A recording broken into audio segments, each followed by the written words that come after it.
नमस्कार दोस्तों। नवरात्रि का 7वां दिन और 7वां व्रत। आप सबके बहुत अच्छे कमेंट्स आ रहे हैं, रिस्पांस आ रहे हैं, एक्सपीरियंस भी शेयर कर रहे हो और मुझे भी अच्छा लग रहा है।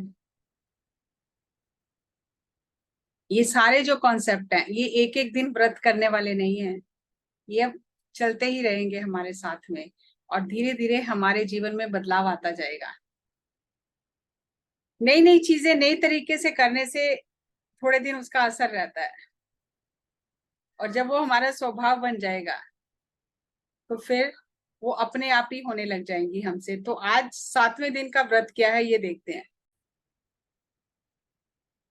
हमारा 7वें दिन का व्रत है नो जजमेंट। मूल्यांकन ना करें, निर्णायक ना बने। आप न्यायाधीश नहीं है, न्यायाधीश ऊपर बैठा है, उसका काम उससे करने दे, हम हमारा काम करें। किसी का भी मूल्यांकन करने का हमें कोई हक नहीं है, क्योंकि हमारे पास उतना डेटा नहीं है, उतना ज्ञान नहीं है, उतनी दिव्य दृष्टि नहीं है कि हम देख सकें ये क्यों हो रहा है, कैसे हो रहा है, ये बंदा किस परिस्थिति में ऐसी चीज कर रहा है। इसीलिए हमें कोई हक नहीं है हम किसी के निर्णायक बने। जीसस ने भी कहा जज ये नॉट लेट्स बी जज्ड। उसे ही फैसला करने दे, आपको जज बनने की कोई जरूरत नहीं है। एक अभी मैंने आर्टिकल पढ़ा बहुत अच्छा। एक धर्म गुरु प्रवचन कर रहे थे और उनके प्रवचन सुनने एक व्यक्ति रोज आता था और सामने वाली लाइन में आके बैठता था और सो जाता था। पूरे प्रवचन में वो सोया रहता था। तो उनके मन में आया कि ये व्यक्ति आता ही क्यों है, जब इसने सोना ही होता है तो ये क्या करने आता है। तो 2-3 दिन उनके मन में वही बात चलती रही उस व्यक्ति को देख के कि ये व्यक्ति तो इसका आना ही बेकार है, आता ही क्यों है। 3 दिन बाद उस व्यक्ति की पत्नी ने उस धर्म गुरु को बताया कि मेरे पति आपके प्रवचन सुनने के बहुत शौकीन हैं, उन्हें बहुत अच्छा लगता है, वो आपका कोई भी प्रवचन मिस नहीं करना चाहते और उनकी जो सेहत है बहुत खराब है, स्वास्थ्य बहुत खराब है और उन्होंने डॉक्टर से स्पेशल परमिशन ली है ये 2 घंटे के लिए कि उन्हें आपके प्रवचन सुनने हैं, इससे उन्हें शांति मिलती है। लेकिन दवाइयों के असर की वजह से वो आकर बैठते हैं और फिर उन्हें पता नहीं चलता, वो सो जाते हैं। तो वो जो धर्म गुरु था उसका पूरा दृष्टिकोण ही बदल गया उस चीज को देखने का।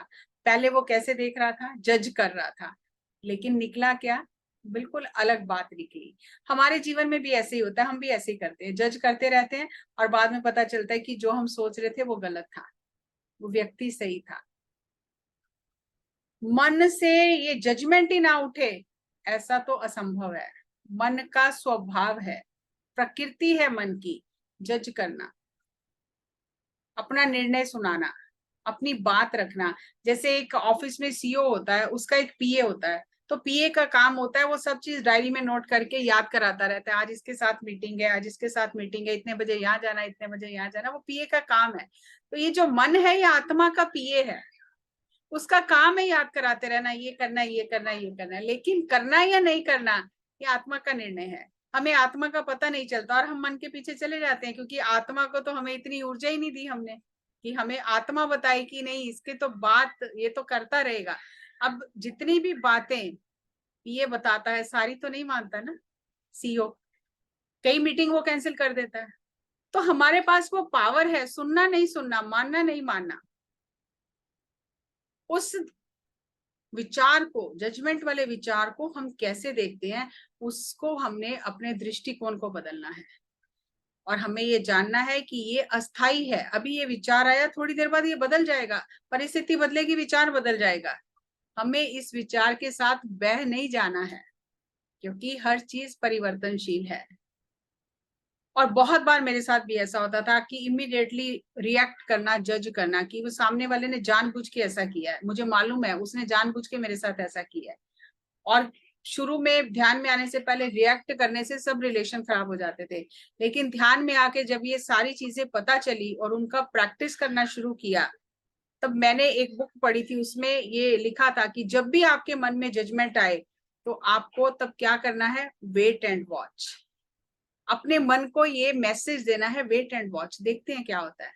और थोड़ी देर बाद, कुछ घंटे बाद, एक दिन बाद पता चलता था मैं ही गलत थी।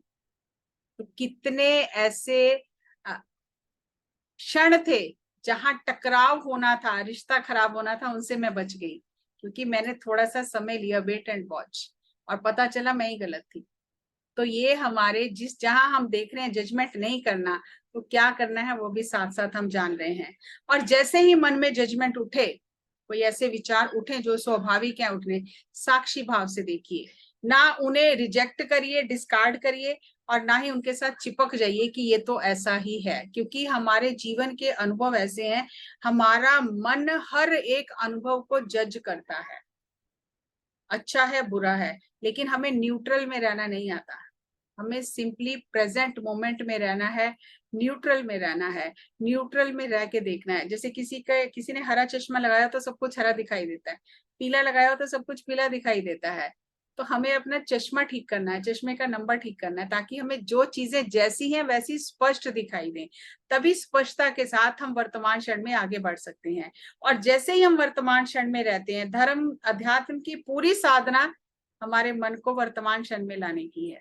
और जैसे ही वर्तमान क्षण में आते हैं तो एक नई दृष्टि, नए आयाम खुल जाते हैं, नए दरवाजे खुल जाते हैं, और नए तरीके से चीजों को समझना शुरू करते हैं, तो जीवन के अनुभव बदलने लग जाते हैं। इसीलिए जीसस ने कहा, hate the sin not the sinner. पाप से घृणा करो, पापी से नहीं। हम पापी से, हम जो गलती करता है उससे घृणा करने लग जाते हैं, नहीं, उसकी कोई मजबूरी रही होगी,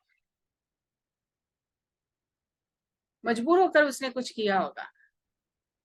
तो हमें उस व्यक्ति का आलोचना नहीं करनी है, क्रिटिसाइज नहीं करना है, और उसका कर्म गलत है वो गलत नहीं है, इस बात पे ध्यान देना है। अगर हम इस चीज का अभ्यास करेंगे हर दिन, तो हम शांत रहेंगे। अगर हम चाहते हैं कि हमारा मन शांत रहे, तो किसी को बुरा समझना, जज करना, गलत इंटरप्रिटेशन करना, गलत तरीके से चीजों को समझना, गलत मतलब निकाल लेना अपने घर बैठे बैठे, इन चीजों से बचना होगा। कई बार ऐसा होता है कि मनमुटाव हुआ किसी बात को लेकर, हम अपने घर में बैठे गलत अपने ही मतलब निकालते रहते हैं, और 1 साल नाराजगी रही, 6 महीने नाराजगी रही, हम अपने मन में नाराज रहे कि उसने तो ये किया, ये किया, ये कहा, वो कहा, और हमने उस व्यक्ति से बात नहीं की। और 6 महीने बाद, साल बाद पता चला उसने तो कुछ कहा ही नहीं था, उसके मन में तो वो बात ही नहीं थी, तो हो गया ना जजमेंट गलत। ये जो बीच का समय गया, ये जो हमने गांठ लगाई दोस्ती में, वो गांठ तो पड़ी गई ना, किस लिए पड़ी? गलत जज किया चीजों को, घर बैठे बैठे अपने ही मन में अपनी ही बातें सोच ली, जबकि ऐसा कुछ भी नहीं था। तो इसीलिए जजमेंट नहीं करें, जिससे आप चीजों को जैसा है वैसा देखें, तो आपको क्लैरिटी मिलेगी। जब आप इमीडिएटली प्रतिक्रिया करते हैं, जज करके, फैसले करके, मूल्यांकन करके, आप चीजों को जैसी हैं वैसी नहीं देखते हैं। इसलिए चीजों को जैसा है वैसा देखना शुरू करें, और उसके लिए सबसे बढ़िया मंत्र है वेट एंड वॉच। बहुत बार ऐसा होता है, आज भी होता है, एकदम से मुंह से बात निकल जाती है, फिर उसको वापस लेती हूँ कि नहीं, वेट एंड वॉच देखते हैं, और पता चलता है कि वो गलत था, उस समय बोलना गलत था, उस समय ऐसा भाव आना ही गलत था, वो सही था। तो समय के साथ चीजें बदलती हैं, विचार बदलते हैं, परिस्थितियां बदलती हैं, तो फालतू में जज करके अपनी ऊर्जा को व्यर्थ ना करें, क्योंकि इन सब चीजों में हमारी ऊर्जा लगती है, और जब ऊर्जा गलत जगह लगती है तो गलत ही होने लग जाता है, फिर सही दिखाई ही नहीं देगा, क्योंकि आपने मन में एक सोच लिया, और वैसा ही होगा। जब मैं बैंक में जॉब करती थी, एक बहुत मजेदार बात है, जब मैं बैंक में जॉब करती थी तो लोन की फाइल आती थी, मैंने देखी फाइल, और सबसे पहला मेरा रिस्पांस होता था, ये केस बहुत कॉम्प्लिकेटेड है, इसका होना मुश्किल है। जजमेंट, वही सीखा है हमने। तो मेरे जो कलीग होते थे, जो फाइल लेकर आते थे, जो कस्टमर से प्रॉमिस करके आते थे, वो मुझे कहते थे, मैडम अपने ना फ्रेम ठीक करो, चीजों को देखने का नजरिया ठीक करो, फ्रेम को थोड़ा ब्रॉड करो। कैसे नहीं होगा?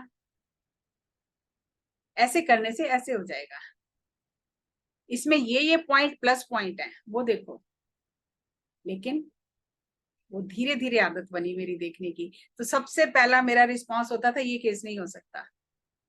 फिर उन्होंने मुझे सिखाया कि आप प्लस पॉइंट देखो, दृष्टिकोण बदलो। तो हमें दृष्टिकोण तो नहीं पता था, तब मैं ध्यान में नहीं आई थी। तो मेरे कलीग मुझे कहते थे मैडम अपना पहले तो फ्रेम चेंज करो। ये जैसे तस्वीर होती है ना, उसको एक फ्रेम में मढ़ दिया जाता है, अब वही साइज रहेगा। तो मुझे कहते थे वो फ्रेम जो है ना अपना, वो चेंज करो आप, सब कुछ होगा। और वो केस हो जाते थे। तो इसलिए जजमेंट ना करें। और उसके लिए सबसे बेस्ट ऑप्शन है कि पहला विचार आपको ये आना चाहिए कि ये काम हो कैसे सकता है, कैसे हो सकता है, मैं क्या करूं जिससे ये काम हो जाए, इसकी क्या मदद करूं, क्या मजबूरी रही होगी इसकी। तो जब हम वेट एंड वॉच करेंगे, जज नहीं करेंगे, साक्षी भाव से देखेंगे, तो हम अपने इस व्यवहार पर भी नियंत्रण कर पाएंगे। है तो सारा विचारों का ही खेल, पहले दिन से लेके आज 7वें दिन तक सब विचारों और शब्दों का ही खेल है। तो धीरे धीरे स्टैचू, वेट एंड वॉच, आप देखोगे कि कितना बदलाव आ गया, कितनी आपका समय बच गया, कितनी ऊर्जा बच गई। तो ऊर्जा को ही तो बचाना है। ध्यान विज्ञान, जहां ऊर्जा बढ़ाने का विज्ञान है, वहां ऊर्जा बचाने का भी विज्ञान है। तो ये सब चीजें जो है, ये हमारी ऊर्जा को बचाएंगी। तो एक नए व्रत के साथ पुनः आपसे मुलाकात करेंगे।